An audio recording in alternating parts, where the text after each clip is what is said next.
오늘 우리에게 주시는 하나님의 말씀 다니엘 제8장 15절에서 27절입니다. 한 목소리로 함께 읽겠습니다. 나 다니엘이 이 환상을 보고 그 끝뜻을 알고자 할 때에 사람 모양 같은 것이 내 앞에 섰고 내가 들은즉 을레강 두 언덕 사이에서 사람의 목소리가 있어 외쳐 이르되 가브리엘아 이 환상을 이 사람에게 깨닫게 하라 하더니 그가 내가 선 곳으로 나왔는데 그가 나올 때에 내가 두려워서 얼굴을 땅에 대고 엎드리매 그가 내게 이르되 인자야 깨달아 알라 이 환상은 정한 때 끝에 관한 것이니라. 그가 내게 말할 때에 내가 얼굴을 땅에 대고 엎드리어 깊이 잠들매 그가 나를 어루만져서 일으켜 세우며 이르되 진노하시는 때가 마친 후에 될 일을 내가 내게 알게 하리니 이 환상은 정한 때 끝에 관한 것임이라. 내가 본 바 돛불 가진 순양은 곧 메대와 바사 왕들이요 털이 많은 순 염소는 곧 헬라 왕이요 그의 두 눈 사이에 있는 큰 뿔은 곧 그 첫째 왕이요 이 뿔이 꺾이고 그 대신에 내 뿔이 났은즉 그 나라 가운데에서 내 나라가 일어나되 그의 권세만 못하리라. 이 내 나라 마지막 때에 반역자들이 가득할 즈음에 한 왕이 일어나리니 그 얼굴은 뻔뻔하며 속임수에 능하며 그 권세가 강할 것이나 자기의 힘으로 말미암은 것이 아니며 그가 장차 놀랍게 파괴 행위를 하고 자의로 행하여 형통하며 강한 자들과 거룩한 백성을 멸하리라. 그가 꾀를 베풀어 제 손으로 속임수를 행하고 마음에 스스로 큰 채하며 또 평화로운 때에 많은 무리를 멸하며 또 스스로 서서 만왕의 왕을 대적할 것이나 그가 사람의 손으로 말미암지 아니하고 깨지리라. 이미 말한 바 주야에 대한 환상은 확실하니 너는 그 환상을 간직하라. 이는 여러 날 후의 일임이라 하더라. 이에 나 다니엘이 지쳐서 여러 날 앓다가 일어나서 왕의 일을 보았느니라. 내가 그 환상으로 말미암아 놀랐고 그 뜻을 깨닫는 사람도 없었느니라. 아멘. 네, 본문의 말씀은 다니엘이 본 환상에 대한 해석입니다. 다니엘이 본 환상은 어제 우리가 함께 묵상했던 말씀인 1절부터 14절에 기록되어 있지요. 이 환상을 천사 가브리엘이 친절하게 다 해석해 줍니다. 자, 다니엘의 환상은 두 뿔 가진 순양 그리고 그를 물리쳤던 순염소에 관한 내용이었는데요. 자, 순양은 바로 메대와 바사의 왕들이라고, 그리고 순염소는 헬라 왕이라고 오늘 본문에 명시되어 있죠. 자, 다윗의 환상 속에서 날뛰는 존재들이 바로 이 순양, 순염소입니다. 눈앞에 펼쳐지는 대적들이죠. 세상의 권력을 거머쥔 자들, 메대와 바사, 헬라의 왕들, 이런 자들이 세상의 모든 판세를 쥐락펴락하고 자신들의 뜻대로 세상의 역사를 좌지우지하고 있었던 겁니다.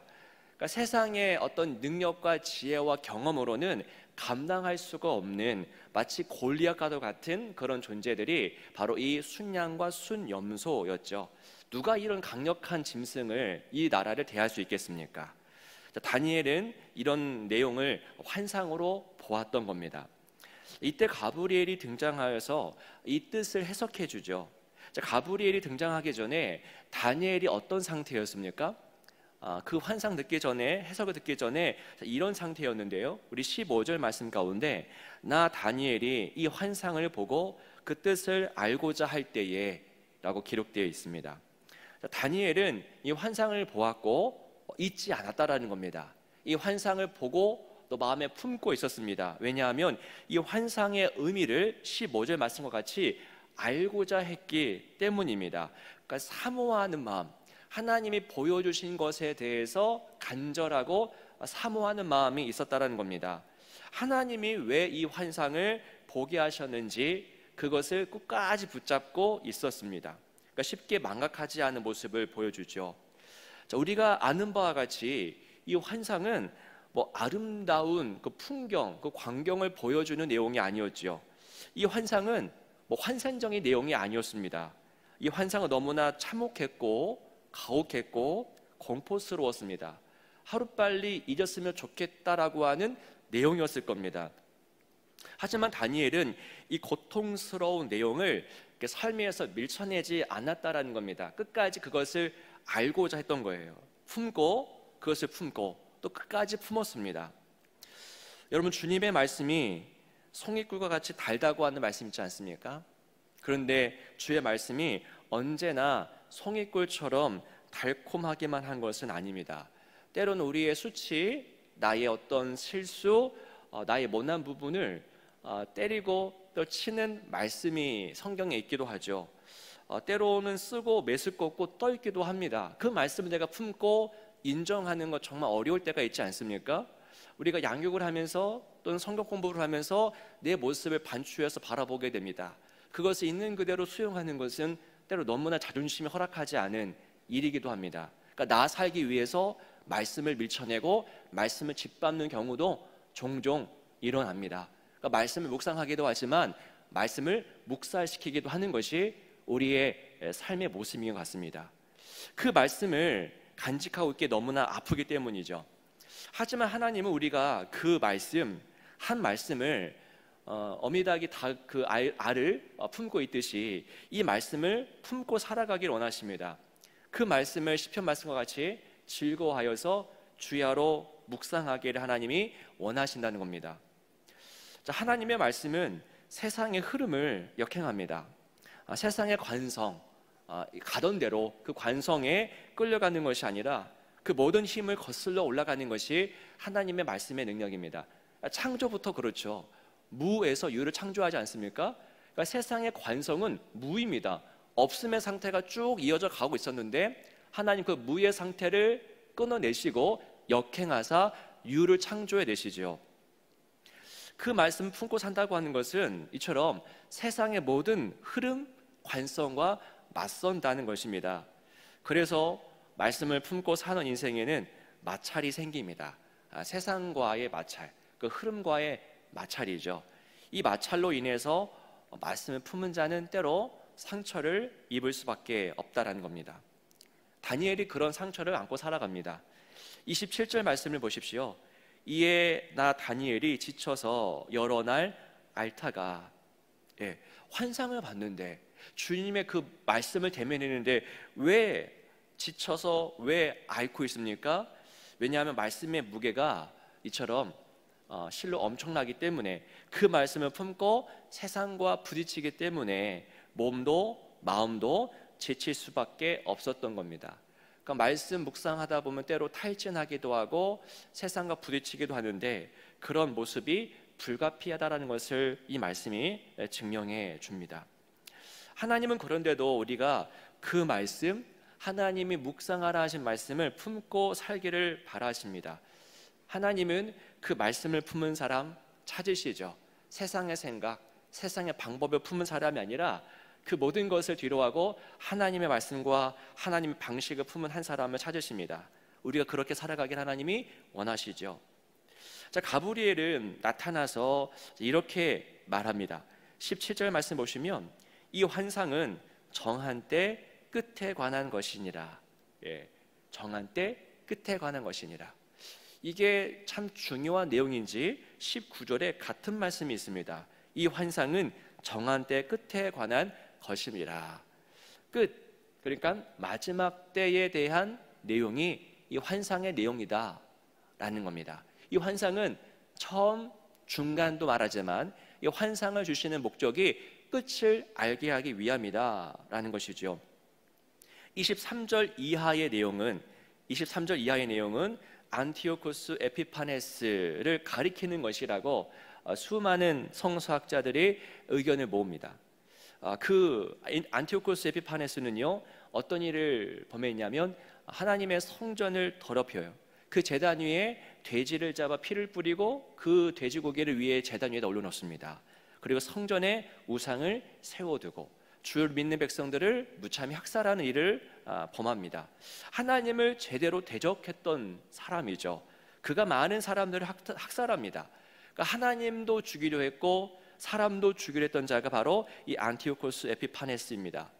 자, 그렇게 악랄한 사람이 현실 역사에 등장할 것이다 라고 하는 것이 23절 이하의 내용입니다. 하지만 환상은 이곳으로 끝나지 않는다라는 것이 중요하죠. 악랄한 자의 승리가 결론이 아니었다라는 것이 환상의 포인트입니다. 결론은 따로 있죠. 그래서 가브리엘은 이렇게 말하는 겁니다. 정한 때 끝에 대한 이야기라 라고 말하는 겁니다. 여러분, 그 끝이 무엇입니까? 그 환상에 보여주고자 했던 그 끝의 이야기가 무엇입니까? 25절 내용이 바로 끝에 대한 내용입니다. 우리 25절 말씀을 같이 한번 읽어보겠습니다. 시작. 그가 꾀를 베풀어 제 손으로 속임수를 행하고 마음에 스스로 큰 체하며 또 평화로운 때에 많은 무리를 멸하며 또 스스로 서서 만왕의 왕을 대적할 것이나 그가 사람의 손으로 말미암지 아니하고 깨지리라. 네, 그 마지막 문장 오기 전에는 그가 속임수를 하고 큰 체하고 평화로운 때에 많은 무리를 멸하고 만왕의 왕까지 대적할 것이나, 그렇게 하겠지만 결론이 무엇입니까? 그가 사람의 손으로 말미암지 아니하고 깨지리라. 그 이전 말씀 보시면 그가 뻔뻔하고 또 강력하고 형통하다라는 말도 있습니다. 그렇게 잘 나가고 강력하고 형통하지만 결론이 무엇입니까? 마지막 문장, 그가 사람의 손으로 말미암지 아니하고 어떻게 됩니까? 깨지리라. 이게 끝입니다. 여러분, 사람의 손에 의해서 죽은 게 아니라, 자연스러운 죽음이 아니라 그는 죽음을 맞이하긴 맞이하는데 그 죽음이 하나님의 섭리, 하나님의 역사를 드러낼 것이다 라고 이야기하는 겁니다. 이 말을 들려주고 나서 가브리엘은 뭐라고 말합니까? 그 환상을 간직하라, 간직하라고 합니다. 그러니까 임봉하라는 겁니다. 임봉하라는 것은요, 이 환상이 지금도 유효하겠지만 더 유효한 것은 더 훗날에, 끝날에 유효하다, 그때 더 사람들에게 위로가 될 것이다 라고 하는 뜻이겠지요. 마지막 때의 일을 꼭 기억하라 라는 것입니다. 여러분, 우리는 무엇을 간직하면서 살아갑니까? 여러분의 가슴 속에, 품 속에 꽉 품고 살아가는 어떤 그러한 메시지, 그러한 보물, 그러한 말씀은 무엇입니까?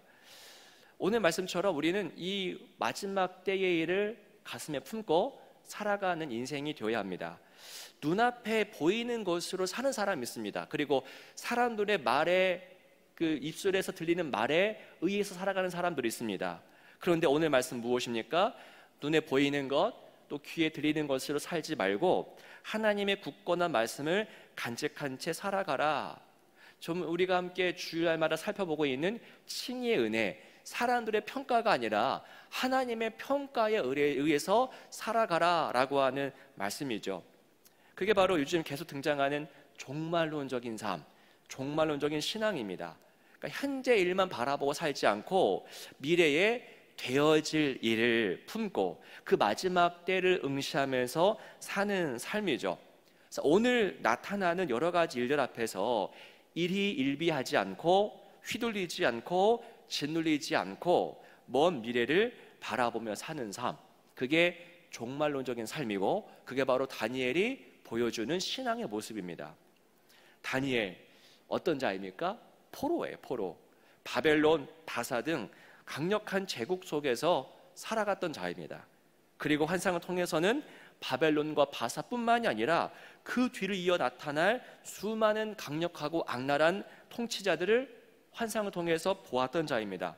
그런데 다니엘은 그 눈앞에 펼쳐진 그 강력한 왕들만 보았던 것이 아니라 더 나중에까지도 볼 수 있었던, 은혜로 볼 수 있었던 사람입니다. 그가 사람의 손으로 말미암지 아니하고 깨지리라.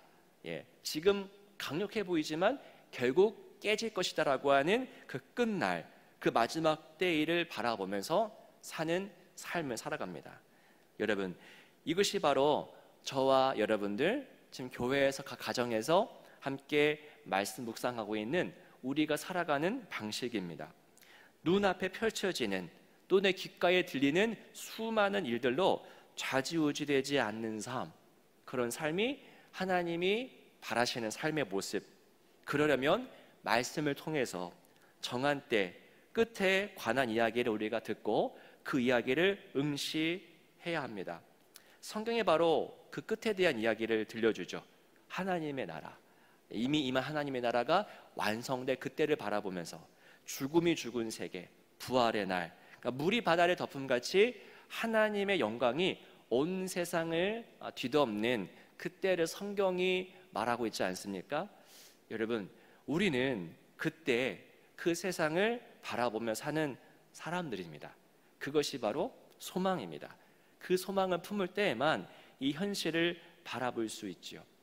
여러분, 지난 수요일 한 사람의 크기는 그가 배운 것, 그가 소유한 것에 의해서 결정되는 것이 아니라 그가 품은 소망에 의해서 결정된다라고 하는 말씀을 나누었는데요.